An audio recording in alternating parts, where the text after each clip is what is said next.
Are you a chiropractor with a struggling practice, having a hard time finding and keeping patients? Is your staff falling short of expectations? I'm Dr. Scott Sawyer, and DC Trainings has the answers that you need. So tune in now and find out how. Hello, everybody. Welcome to DC Trainings. I'm Dr. Scott Sawyer. It's great to be with you today.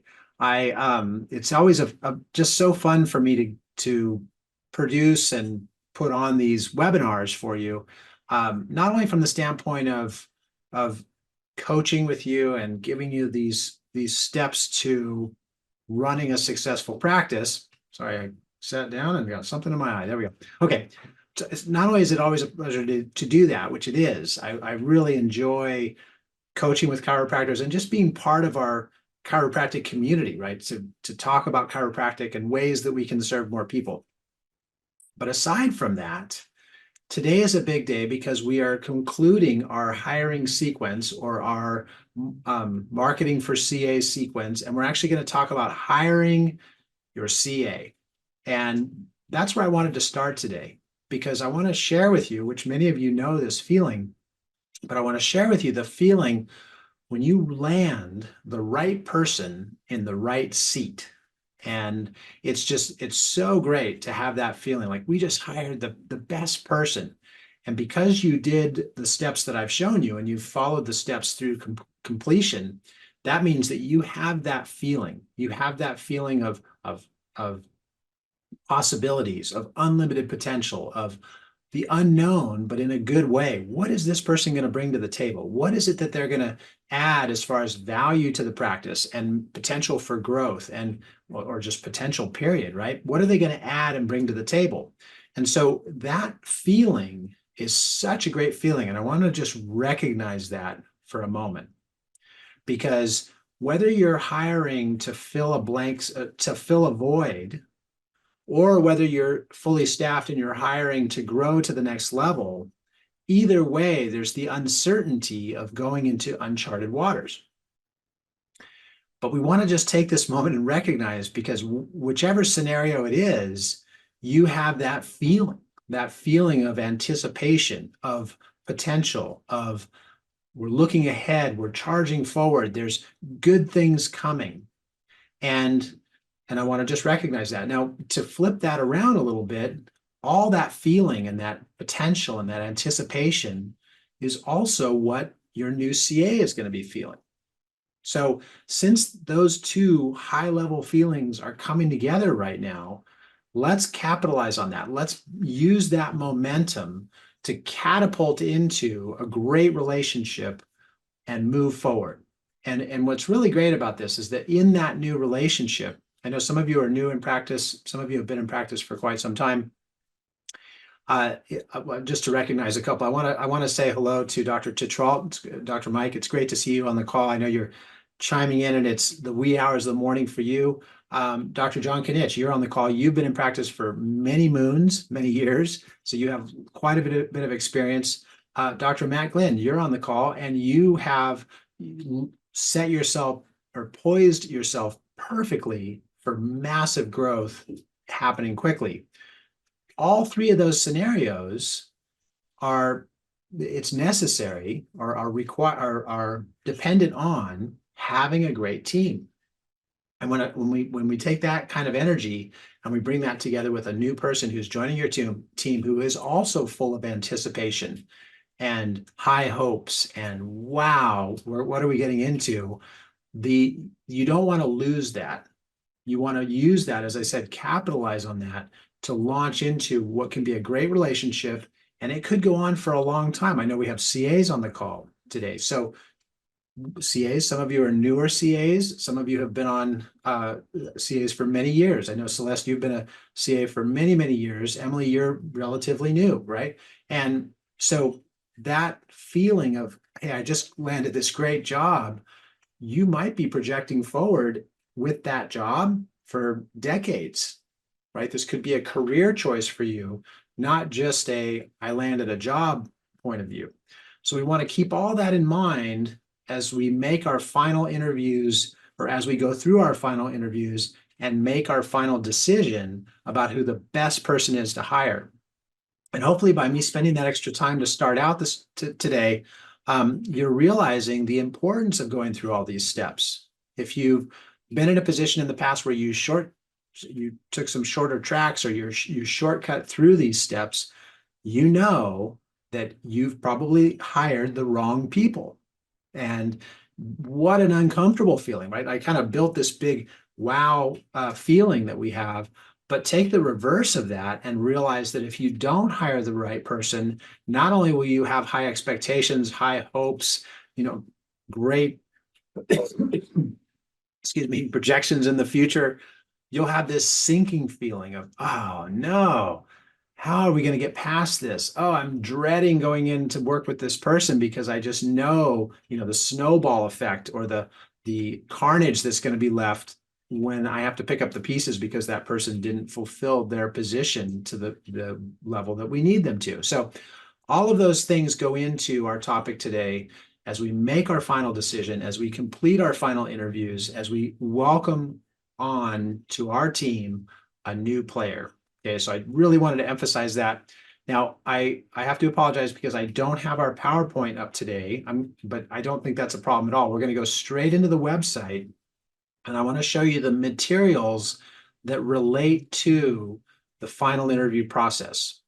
And before I jump over to that, just to kind of frame the sequence, right? We had our application meeting. Well, actually, even before that, we had our attracting applicants section where we pulled lots and lots of resumes together, and we funneled those and we filtered those through all those resumes, which is the attracting applicants section in week 1. We then went to the application meeting. We took all those resumes, all those leads, and we funneled them into one big interview at one time. And then we took from there, we went into our initial interviews, which has the panel interview and the applicant test, right? Then we went into, and we're going to talk about that today, the final interviews section. And there's a couple key components of this section, which again, I don't have my PowerPoint. That's okay. We're going to go through each one of them because you have access to the website, and I'm going to show you the materials that you'll need to complete this process. But hopefully with that opening, you're excited about making this decision and doing the legwork necessary to bring the best people on your team. And so that way you're surrounded by A players. So let me just jump over to the screen. Oops, actually not that one. There we go. And let's get to work. Let me move this over here and this over here. There we go. Okay, so I'm on the website, and we're going to go through these materials that are on here. So as you can see, there's these 6 materials. Below that, we've got some videos. There's a training interview demo. So that training interview we'll talk about, but I just want to give you a glimpse of what that looks like. Then there's the guideline for wages. And this is a video that I produced. It's not very long, but it goes through the specific parameters of how to structure your pay scale or your wages in recognition of an A player on your team. So be sure to watch that video. And then we have a short little intro that just sort of sets the stage for why this is such an important component and why these final interviews matter in your hiring process. Okay, so that being said, let's start with, and actually I have a couple of them that I didn't quite pull up yet. So I'm just going to open these. Actually, that's okay. I'll go back to here. I'm going to start right at the top because the applicant script is the first one. In the final interviews, what happens is we have a script. And as we all know, let me actually open this up for just a minute, because as we all know, to build confidence with a new CA, they need to learn some scripts, right? We want to have them be comfortable with different scenarios that come up in the practice all the time, many of which we as the practice owner or as a longtime CA are very comfortable with because we've been through it so many times. But for a new person, we want them to be comfortable with those scenarios, not stumbling through the first one with trial and error and having a patient leave upset, but we want them to stumble through, do the stumbling with us prior to that experience or that moment coming up when it's really needed, right? And I want to quote Michael Jordan here because Michael Jordan, the famous basketball player, had a great quote. He said, if you can't do it in practice, you'll never do it in the game. If you can't do it in practice, you'll never do it in the game. So this is the role playing that happens with scripts is the practice time, so that when it's game time, it's game on and we play to win. There's another quote I want to share with you, and that is something that I've actually developed with my team. And I don't know that it's such a well-known quote, so I'll just paraphrase how I share it. And that is, if you can pass this script with me, the PDC, you can do this script with anybody. Now, I recognize as CAs that from my CAs that training and scripting and role playing is very difficult and it's uncomfortable, right? It's not comfortable to do that, to learn something and have to regurgitate it verbatim and train in that scenario. It's definitely not comfortable. But just know, CAs, that if you can overcome that challenge, if you can get past your own comfort zone, you will rise to the next level. Because if you can do this in a testing environment with people that know the script and they know when you mess it up, and you can still perform in that environment, when it comes to working with patients, it's so much easier. They don't know the script. In fact, they won't even follow the script most of the time, which is okay. But it gives you that confidence to work in those situations as they come up and feel confident and know how to handle them, right? So in saying that, I want to go back to where this script came up. In the process of the interviews, when we have our initial interviews and we do the panel interview and then we do the applicant test, when the applicant gets done with those two at the very end of either one of them, we want to let them know we're going to email you a script and you'll want to learn it verbatim. It's short, it's relatively straightforward. But if we do invite you back for another interview, which I'm hoping we do, you will be required to know this script. And we email it to them. Actually, we email it to those who pass the initial interview process and we want to invite back for another interview. Okay, so those that are then passing the initial interview phase and they're going to be scheduled for the final interviews, they get that script emailed to them. And I want to read through it with you right here, just so you can understand what they're going to be receiving and also what it is that they're going to be required to learn. Okay, so on your screen, you can see this document will test the applicant's ability to learn and use required scripts during the training interview.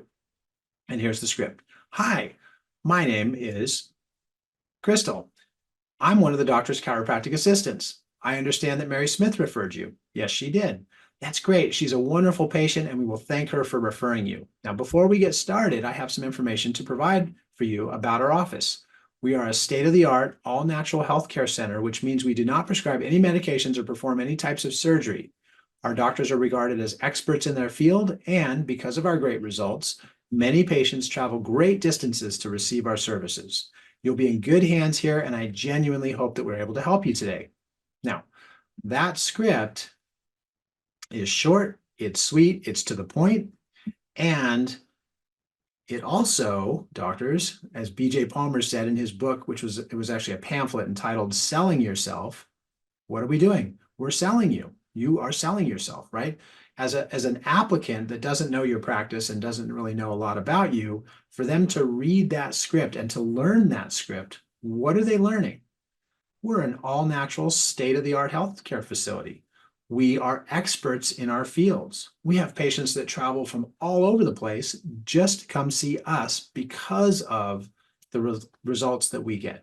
So building that impression starts immediately, basically on day one, right? So we're building this great impression about our office and we're establishing ourselves as high value, great reputation, great service without actually even having to come out and say that. They are learning that by learning this script. Okay, so let's go back to this, because once that's done, well, actually, in the process of how this goes, they come back for their final interview. We ask them to share that script, right? And you don't have to print it out in front of you. You already emailed it to them. Anybody can test them on this script. As you can see, the tester, the person who's doing the testing, has only 3 words on their script. So that's pretty easy for them to learn. It's the person who's interviewing that has some more homework to do on the learning side, right? Okay, so that's the applicant script, and that's how that's used in the interview process or in the final interview process. Next is the final interview test. And I want to actually, well, just to say briefly, you can print this directly off the website. It's downloadable. You can use it in your practice immediately. For sample use, we have it here, which it's pretty self-explanatory, but I thought, well, let's just put a sample in there so you have it and you know how it looks. Now we're grading each applicant in all of these 8 areas. And I want to just emphasize something for those of you who've been coming for more than a year. We've updated this to now having more choices because these choices are important. We want to make sure that each of these areas is graded and looked at, okay? So the first one is, did they pass the applicant script? Great, we already covered that, but yes, how well did they do? Did they have some poorly, excellent, somewhere in between? I would say individually, each one of these is not a deal breaker, but collectively, they'll give you a good picture of where you want to go with this applicant, okay? So here they got a 4. Okay, great. They had a couple little mess ups, but it was fine.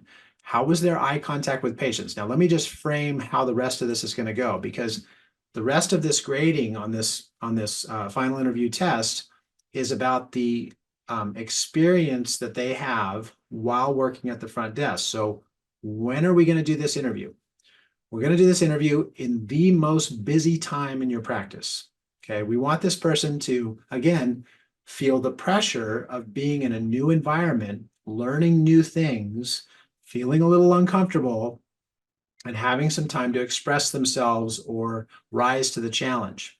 That's when we want to do this. So in my office, we do this on like a Monday afternoon at 3 o'clock. That's a super busy time in my office. We also do it on Saturday mornings. We're only open for 1 hour on Saturdays. So actually it's only 45 minutes, but it spills over a little bit. So on Saturdays, it's just 1 hour. So it's a great time to have somebody come in and experience our busiest 1 hour and get an impression on how they respond in the situation. So the questions and the grading that I'm going to show you will give you an idea of how to critique that person and the things that you're looking for during that final interview.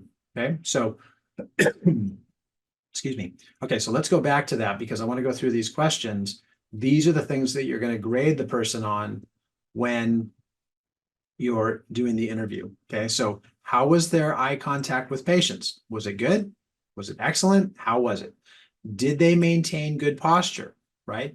Were they slouched in the chair, playing with their hair, scratching their neck, or were they intent on learning? Were they showing an eagerness to participate, right? So that's what good posture means. And obviously we want good posture to be reflected in our entire team because the basis of chiropractic care, or at least one of the basis of chiropractic care, is to produce good posture through correct spinal alignment.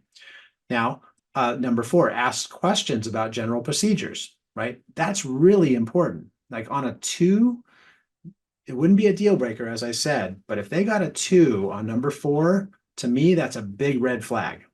Were they just being polite, or were they shy, or were they uninterested? Like that to me stands out. So they need to ask questions. And one of the nice things about questions from number 4 is it also shows you their experience. Have they worked in a doctor's office before?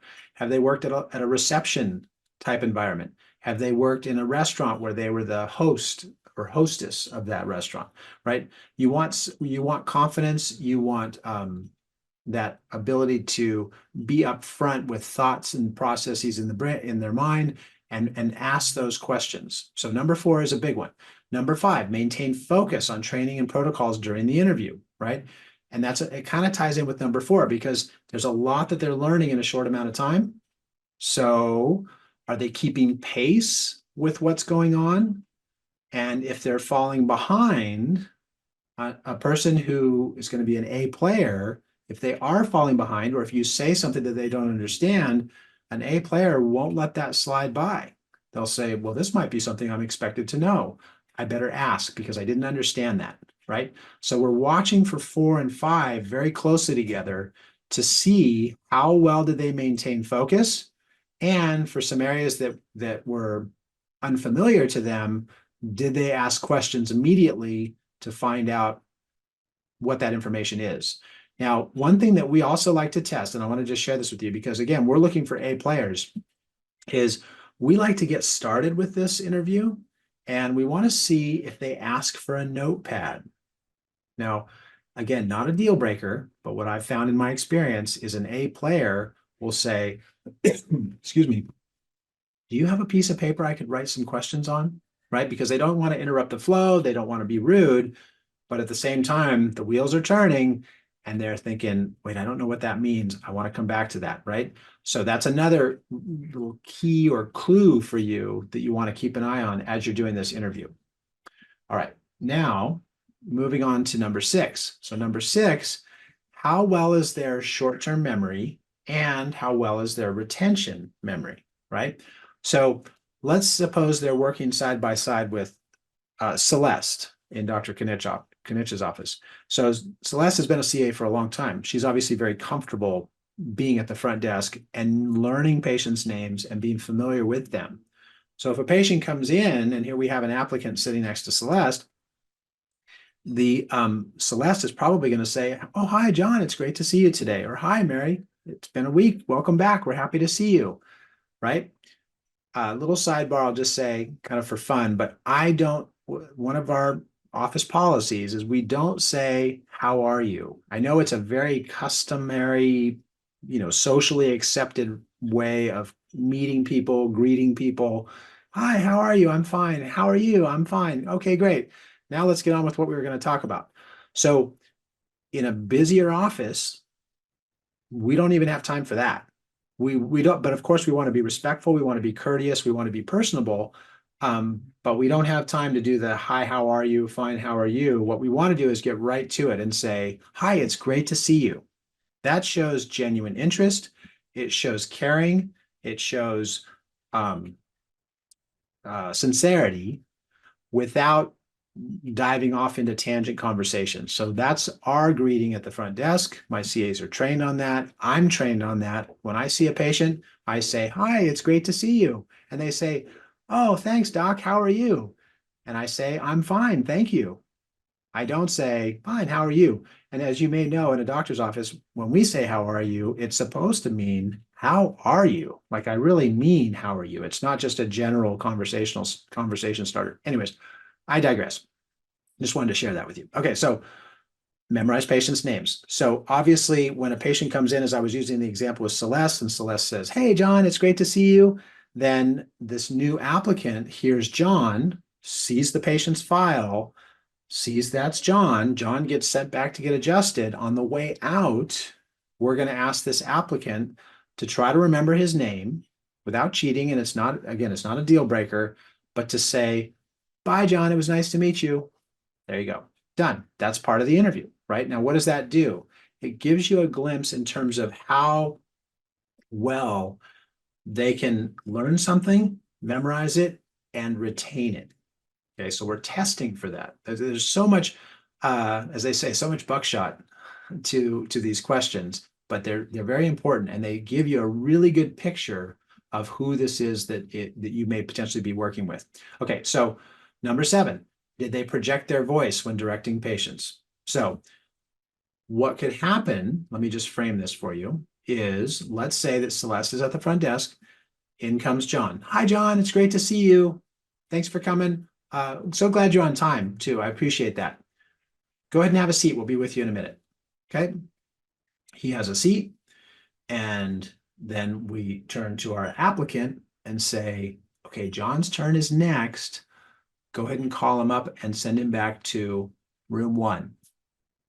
So now that applicant needs to say, and remember, where's John? She might say, which one's John again? Well, he's the one right there. Okay, good. Right. And in my office, we have a very busy lobby. There could be 15 or 20 people sitting there.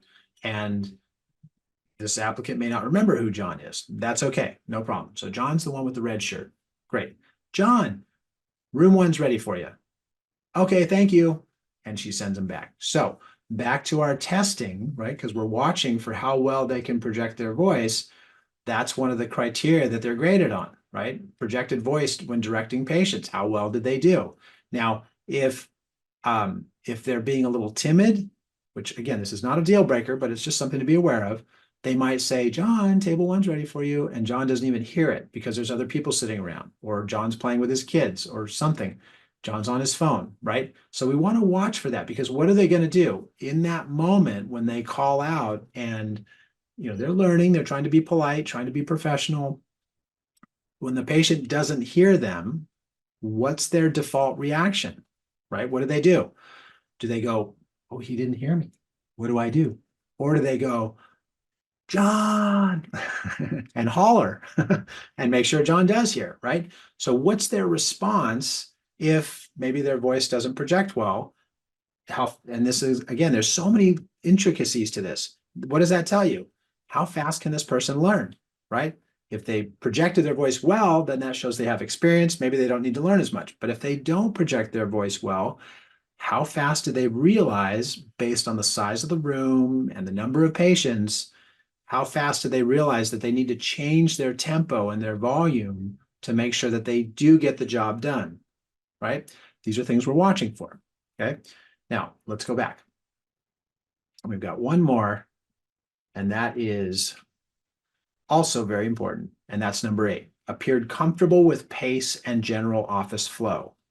Okay, now and we're going to grade them on this. Did they do excellent or poor?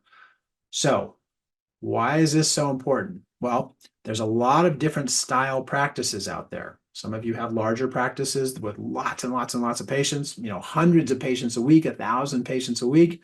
Some of you have, 10 patients a day. Some of you have less than that, and that's okay. Whatever style of practice you want to have to take great care of your patients, I support you 100%. I'm just going to use this example. So I had a CA who came into my office. Actually, I'm going to use a different example first, because this is from one of our DC trainings members. In her office, she hired a CA, and she didn't quite go through all the steps I'm sharing with you, which is why this story is relevant. She hired a CA who had worked for another chiropractor, and she had this chiropractor, the DC trainings member, had a pretty small practice. And that CA came in being experienced in a whole different level of practice, much busier practice, right? And one of the things that happened after this CA was hired, and the doctor was getting frustrated with the performance of this CA, it came out that this CA was not managing her work well. In other words, if the doctor wasn't on her constantly, trying to give her or giving her things to do, this CA would just sort of get distracted and get complacent and just do nothing. And it was really frustrating for the doctor. Now, going back to where all this started, though, one of the things that is important is to realize this CA that she hired was not comfortable with the office flow. She was actually bored because the environment that she was used to working in was a much busier environment. And she was getting bored, and she was really just not being very productive because of her boredom. So that's one example. And we want to be aware of that at the front end during the interview process. Let's take the other extreme, and I'll use my example that I had in my practice, where I brought in a CA that we were interviewing, and she really wanted the job. And you could tell she was really putting her best foot forward and really hoping that she was going to get the job. After 1 hour of working at the front desk, she had this glazed look in her eyes like, what just happened? That was not something that I've ever seen before, right? So when I met with her and I asked her about that, and it had to do with this number 8 question. How did it go for you this morning? She said, I've been to doctors. I've been in doctors' offices. I have never seen anything like that. How, and here's the question she asked me, watch this.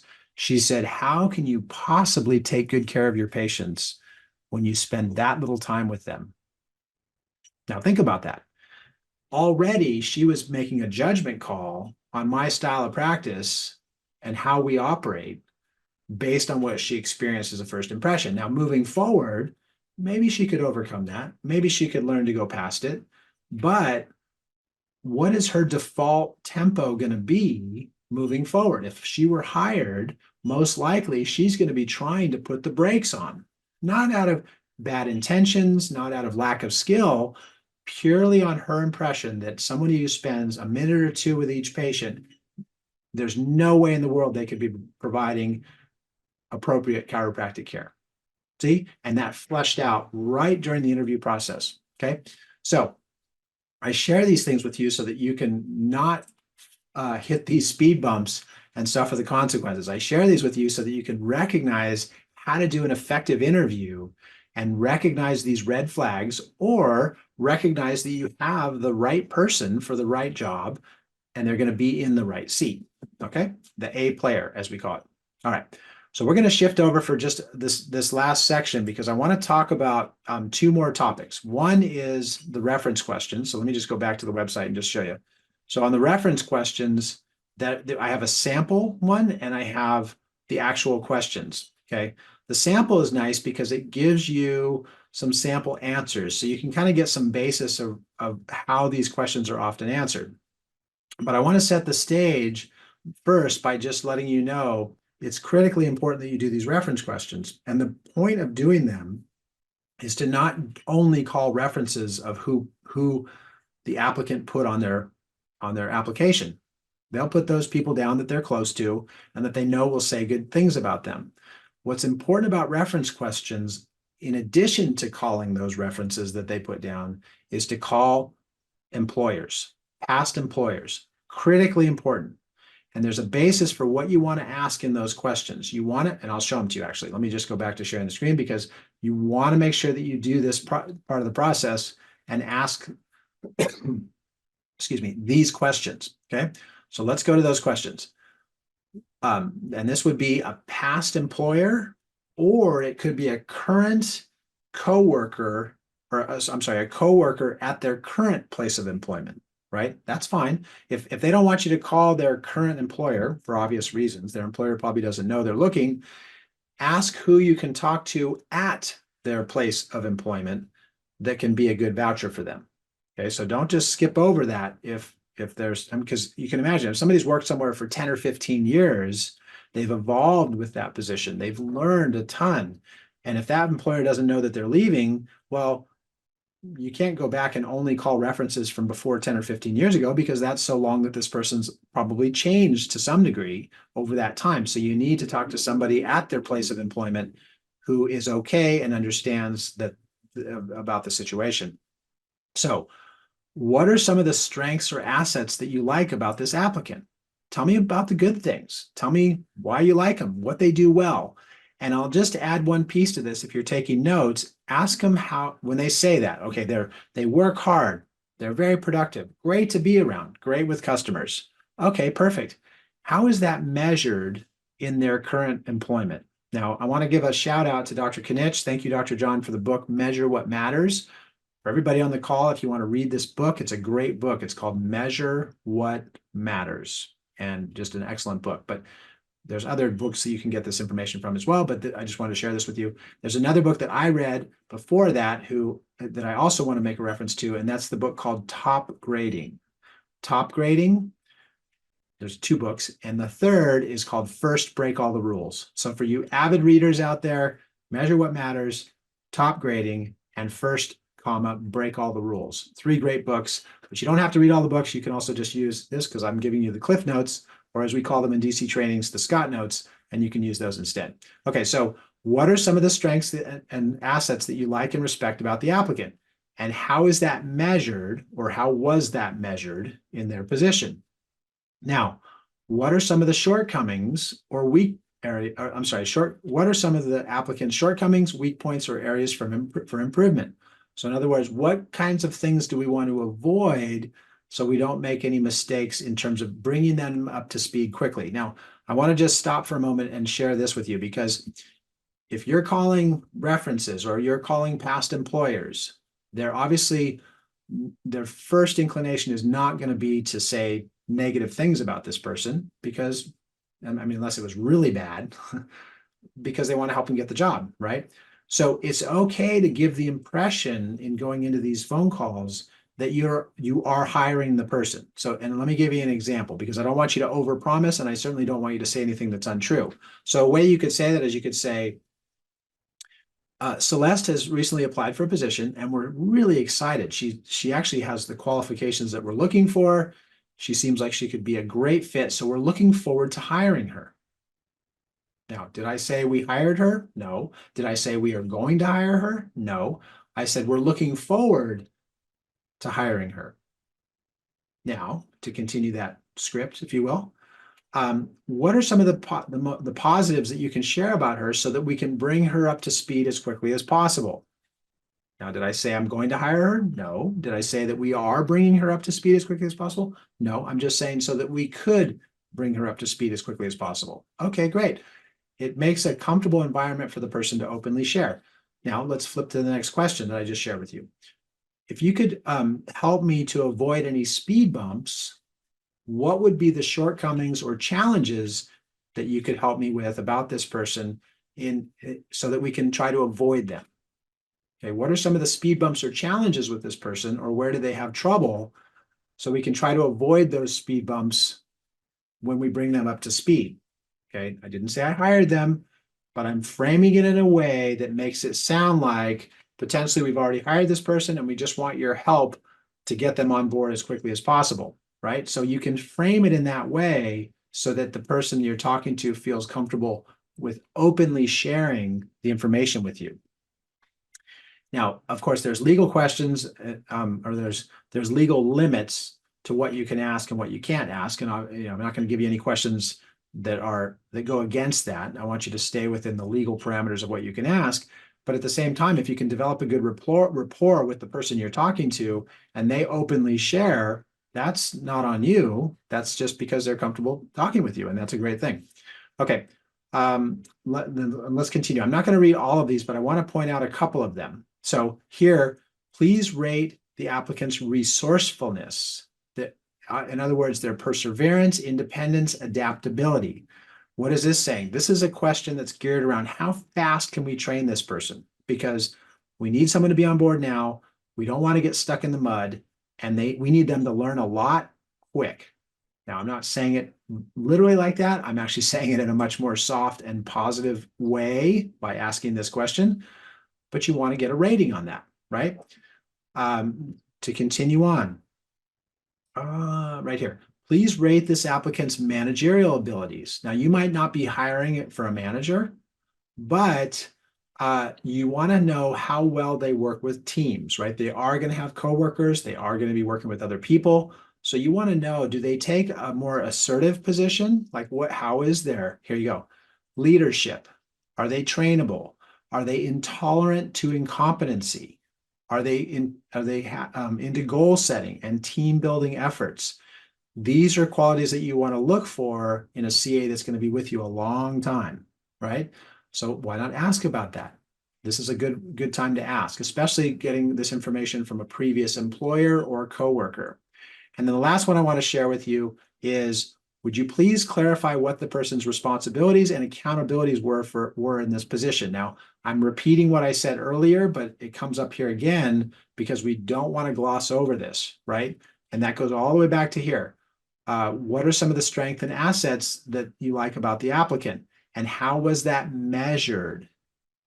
Well, if that got glossed over in the beginning, we've got a safety net here for you because you want to know how is it measured, right?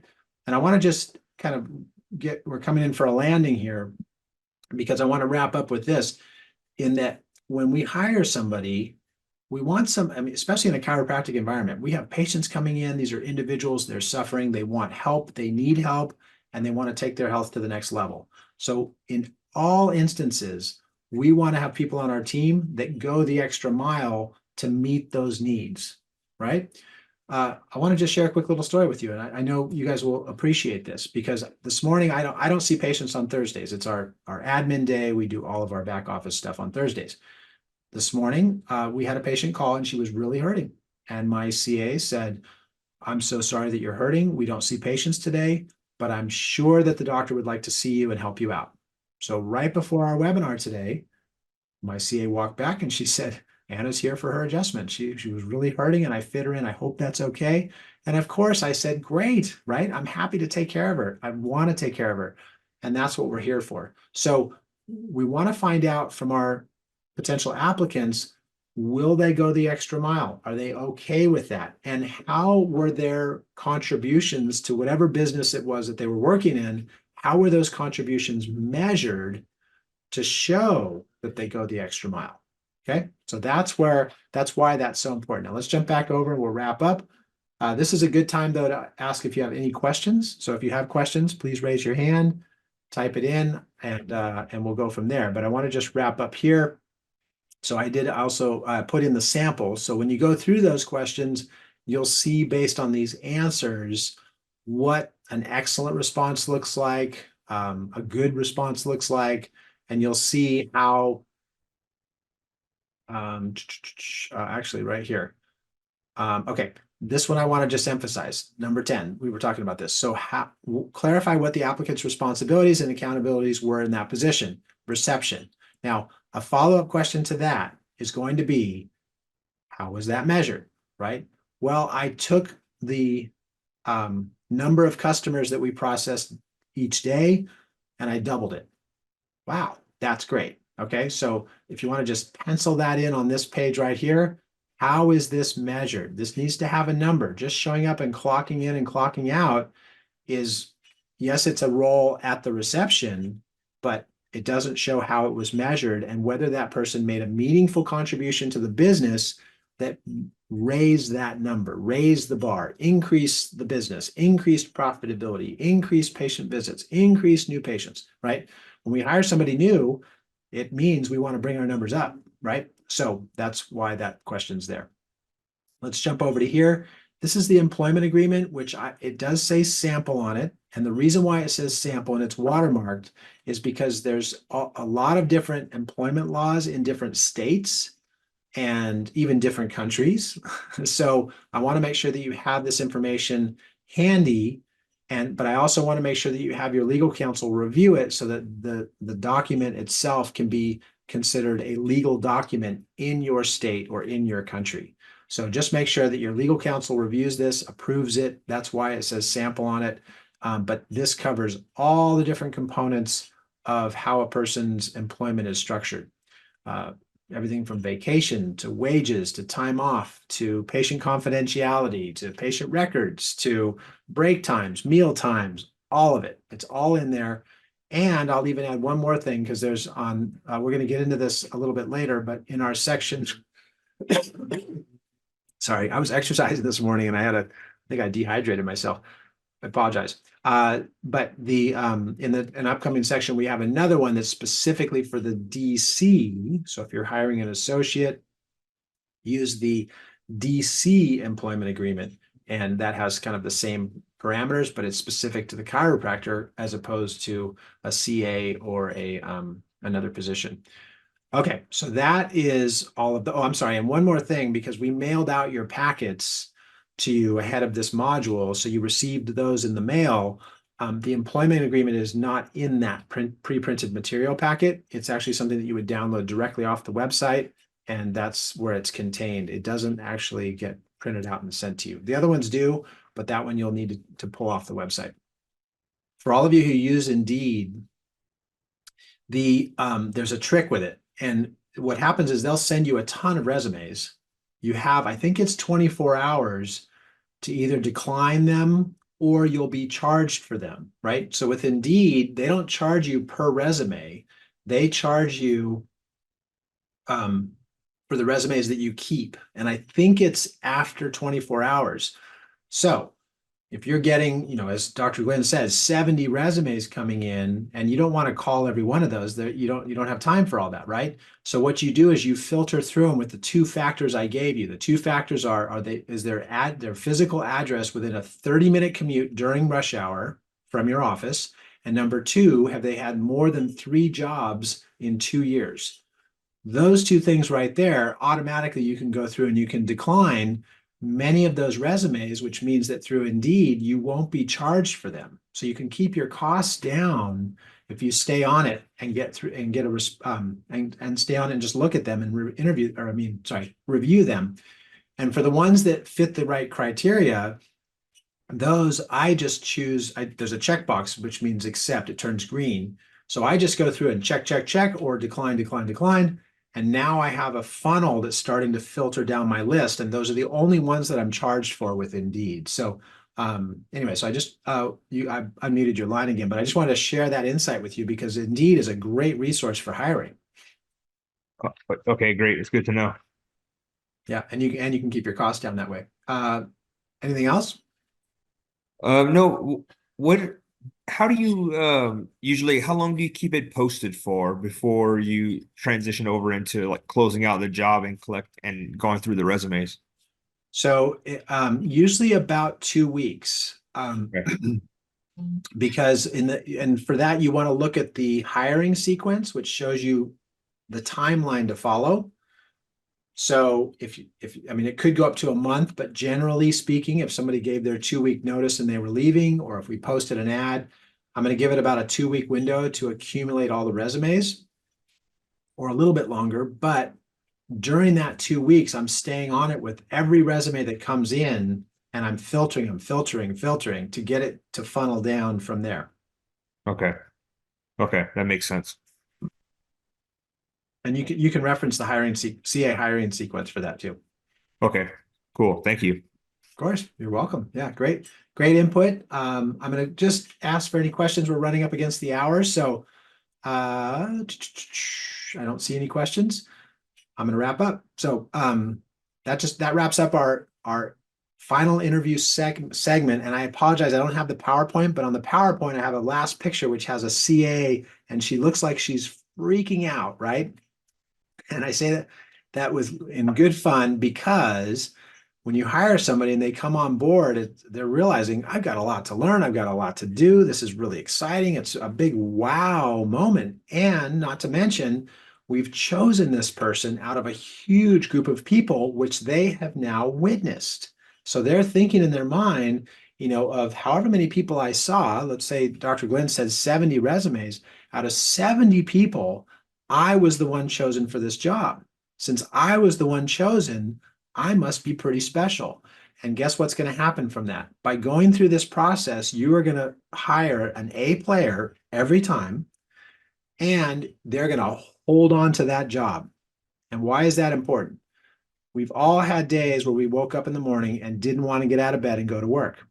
I'm in Santa Cruz, California. It has been pouring rain for the last 3 or 4 days, or even week. And there's been some mornings where I thought, boy, it sure would be nice just to hang out in bed and relax. But I get up and I go to work, and everybody has those days. And what we want is we want the tenacious ones that even on a bad day, they get up and they go to work. Why? Not because I want to be a tyrant or a control freak. It's because we are on a mission to serve patients. We are on a mission that's bigger than ourselves. We're out to change the world through chiropractic care and bring health to so many suffering people. And when everybody on our team subscribes to that mission, we want to get up and go to work. We want to get out there because there's just one more person that we could possibly take care of. Like the patient I adjusted this morning, there's one more person that if we could get our hands on them, if we could help them, they could go out and make it, and it would make a difference in their lives. And by making that difference in their lives, they could make a difference in the world, right? And with that kind of conviction, that's how we make this snowball and take chiropractic care. Well, it already is at the top. We keep chiropractic care at the top. So as always, thank you so much for sharing that vision, for hiring A players, for going through the steps to bring A players on your team, and following through to completion with that sequence. So thank you very much. I will look forward to talking to you next week. And in the meantime, email me, dctrainings@gmail.com, with any questions. Let me know how I can help. Have fun, and I'll talk to you next week. If you would like to become a member of DC Trainings, be sure to head on over to dctrainings.com to get started today.